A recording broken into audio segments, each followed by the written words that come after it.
All right, man, peace. So, brothers, this is going to be the aftermath video for the heavyweight championship bout that occurred last night at Madison Square Garden here in New York City between Mr. Anthony Joshua and Mr. Andy Ruiz for 4 heavyweight title belts. That's what was on the line last night. Mr. Andy Ruiz, a.k.a. the Mexican Michelin Man, beat the living shit out of Anthony Joshua for 7 rounds. I cannot say that I was surprised. I was shocked, but I was not surprised, if you understand what I mean by that. Meaning, number one, brothers, I did not watch the fight live because I did not think that it was interesting enough for me to be concerned about catching it live. If I were to have made a prediction video for this fight, I would have said Anthony Joshua by 5th round knockout, knowing and understanding that Andy Ruiz is a very good natural boxer. People unfortunately tend to judge the boxer by his outside covering, meaning his body. But those of us who followed the sport for long enough know that you cannot judge a book by its cover. As a matter of fact, for the most part, when we look through the annals of the history of the heavyweight division, there have been very few truly great heavyweight world champions who've been built like bodybuilders. Very few. And even in the other weight divisions or weight classes, when we think about the all-time great boxers, maybe Marvin Hagler, maybe Roy Jones, were a couple of fighters who you could say had quote-unquote bodybuilder physiques or bodybuilder-esque physiques. Because I wouldn't even say that Marvin Hagler had a bodybuilder-esque physique. I would say that he had a physique more along the lines of a calisthenics athlete. But just to get back to the point, I knew that Anthony Joshua was in trouble in round 1 when I watched the replay of the fight, because shout out to my brother WA-ZA-ZA-ZUPPED. He called me right after the fight ended, and literally I was looking at my phone and I saw shocking upset in Madison Square Garden. Anthony Joshua gets TKO'd. And then 3 minutes later, he calls me up to talk about the fight. And I was like, wow, I got to check out this fight now. So I went on the website to watch it. And I noticed from round 1, Anthony Joshua was extremely uncomfortable in the ring. And it was because Andy Ruiz was doing something that very few boxers do today, or really have ever done, which is fight the entire fight with his hands up. Very few fighters can do that. Fight the entire fight with their hands up. That was one of the criticisms that Joe Frazier had of Muhammad Ali. He'd always say, Clay can't even hold his hands up. That's why he's so easy to hit in the jaw with my left hook, because he cannot even keep his hands up for the entire round. And I think that that was something that also affected Anthony Joshua, because this little fat boy was coming at him with his hands up for the whole fight. And he showed very good skills, a handle, a mastery, dare I say, of the basics. And in life, you'd be surprised how far you can get in whatever your craft is by just mastering the basics. You don't have to be fancy. But if you master the basics, that will take you a long way. And Mr. Andy Ruiz clearly had a mastery of the basics, especially last night. And just listening to the commentating team, they were talking about how it was clear that Anthony Joshua was in better condition than Andy Ruiz. Just look at their body. No, you can't tell by that. You cannot tell a boxer's conditioning looking at his body. You can say he's in better shape than the other fighter, meaning his exterior might look better, aesthetically speaking. Anthony Joshua has the biceps and the triceps and the delts and the pecs and the abs and so on and so forth. All that exterior shit that people look at. But when you're talking about conditioning, that's something that you cannot see. That's your cardio. That's your respiratory. That's your mental stamina. Have you put yourself through the paces mentally? Have you played the fight out in your mind mentally? And I think that's one of the reasons why Anthony Joshua got quote-unquote upset last night. I think that after his original opponent pulled out, he watched a couple of bouts of Mr. Andy Ruiz, looked at his physique, and said to himself, I'm going to whoop this dude's ass. And it's going to be easy. And I think that Anthony Joshua probably spent the last 2 weeks in New York City fucking these little broads out here. That's what I think was going on. Because I saw him at the weigh-in, and Anthony Joshua did not look in great shape at the weigh-in. Everybody was going goo goo gaga over his physique. For those of us who've seen Anthony Joshua at other weigh-ins, you could tell he had a distended stomach. He had a lot of fat around his midriff, and even his chest was slightly sagging. He'd spent too much time fucking these broads and not eating the right food the last 2 weeks of the fight, or the last 2 to 3 weeks of his fight camp. There's very little doubt of that in my mind. Very little. But shout out to Mr. Andy Ruiz. He boxed beautifully last night. Of course, he hit that little spell of adversity in the third round when he got knocked down by Anthony Joshua. He got right back up and knocked Anthony Joshua down. And Anthony Joshua was done in the third round. He wanted to quit in the third round. For those of you cats out there who saw the fight and was paying attention, he was trying to spit his mouthpiece out in the third round. He was ready to give up from then because he knew that he did not have the conditioning to go all 12 rounds. And like Vince Lombardi famously stated, fatigue makes cowards of us all. And that's exactly what happened to Anthony Joshua last night. But just from round one, as I stated, you could tell that Anthony Joshua was very uncomfortable in the ring against Andy Ruiz. And he might have to go back to the drawing board. I've said this about Anthony Joshua in the past. He's way too muscle bound. His feet are way too heavy. He has poor head movement. And he does not use his jab enough. He does not throw his jab enough at all.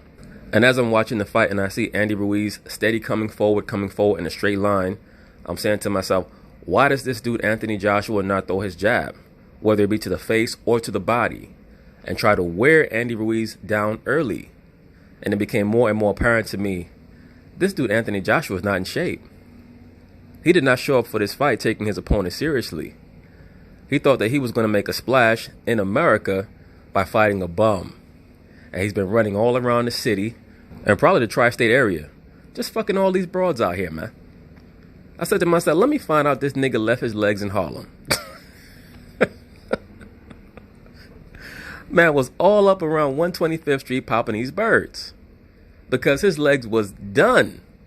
From the first round I'm watching, I said, this guy can barely move. Not throwing his jab, can't keep his hands up. Ruiz is just moving, and after a while, Anthony Joshua got scared to throw anything because he was being countered very easily by a man who was way shorter than him in stature as well as reach.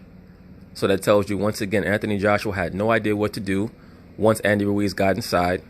He had no idea how to nullify Andy Ruiz's counters because he was not moving his jab. You got to move your jab up and down. Every once in a while, throw a sharp right lead. Hold.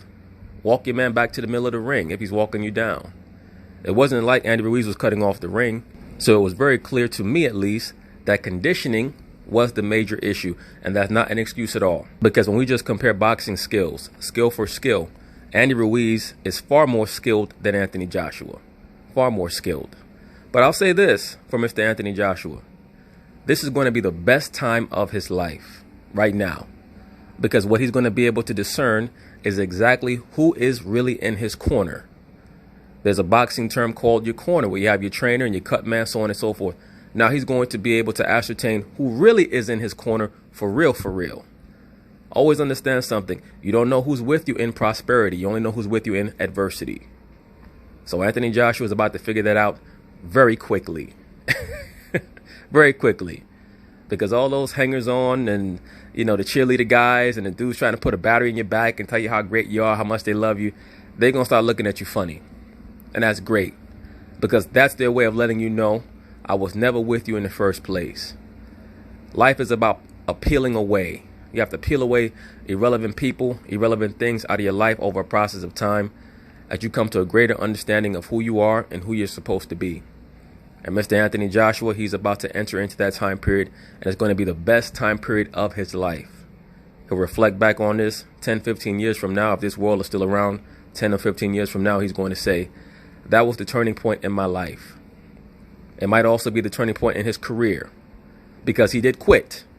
He quit in round 7. So if it gets to the point where they have a rematch and Andy Ruiz beats him again, do not be surprised to see Anthony Joshua retire from boxing. It would not shock me at all. And that brings me to my next point. This is the exact reason why every fighter should not be trying to use the Mayweather-Pacquiao paradigm of promoting a mega bout, because you never know what can happen. I saw Mr. Deontay Wilder running his mouth on social media last night, rambling on and on about this proves that Anthony Joshua is a fraud and he's always been a fraud and blah, blah, blah. I guess he forgot that he himself almost has lost 2 fights since the start or the inception of his alleged negotiations with Anthony Joshua and his team. Deontay Wilder almost got knocked out by Mr. Luis Ortiz, and he also, in my view, should have lost the decision to Tyson Fury. So he needs to pump his brakes, fall back, and he actually should be rooting for Anthony Joshua to come back so that he and Anthony Joshua can make that mega purse that both of these fighters want to make before they retire. Now, just getting back to Anthony Joshua, do I think that this loss is going to hurt him in the long run? No, I do not. Assuming that in the rematch, which I'm sure is going to come later this year, he is dominant as he's going to need to be.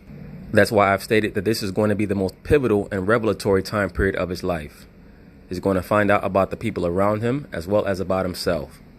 Now, we've already seen Anthony Joshua in many bouts go through adversity and be able to transcend. We've seen it against Klitschko. We've seen it against Povetkin.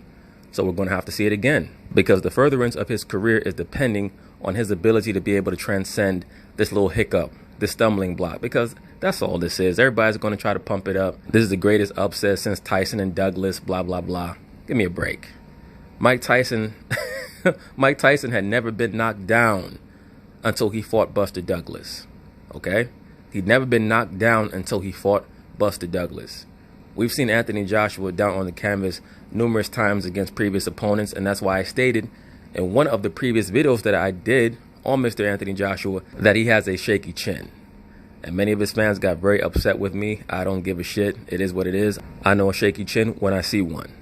And there was no doubt in my mind that he has a shaky chin because he's just way too muscle bound. The excessive musculature detracts from his ability to take a punch. It detracts from his stamina. He needs to lose a lot of that muscle. He's 6'6". At the weigh-in, he was about 247. He needs to get down to about 230. That will be the perfect fight weight for him in my view. He needs to shed a lot of that muscle, that excessive body mass that he carries. It makes him slow. It makes his feet leaden. It retards his reflexes, things of that nature. And it also makes him want to give up because he clearly feels sluggish in the ring. He looks sluggish in the ring. So he's going to have to improve all of those things. But once again, this is the time period where Anthony Joshua, and when Anthony Joshua is going to be able to discern exactly who is with him. So this is going to be a great moment in his life. A great and phenomenal, pivotal moment in his life. And just getting back to Mr. Andy Ruiz, a.k.a. the Mexican Michelin Man. Congratulations on becoming the first Mexican heavyweight champion in the history of boxing. So we'll see where his career goes from here. If he's able to defeat Anthony Joshua in the rematch, suddenly he falls in line for a unification bout with Deontay Wilder. And we'll see how that goes. But he impressed me last night, Andy Ruiz did. With his craft, with his heart, with the sharpness of his punches, and the way that he could throw combinations. A lot of people, of course, judge the book by its cover, including myself. Because when you see someone who looks that out of shape, not out of condition, but out of shape, you naturally assume that it's going to be very easy to hurt them, especially to the body. And he showed that he was able to weather the storm, got back up, showed a lot of heart, a lot of grit, very good craft. But Anthony Joshua, this is going to be very difficult for him to live down because he did quit. And he tried to quit multiple times throughout the fight. But anyway, we'll see how things go in the rematch. So peace.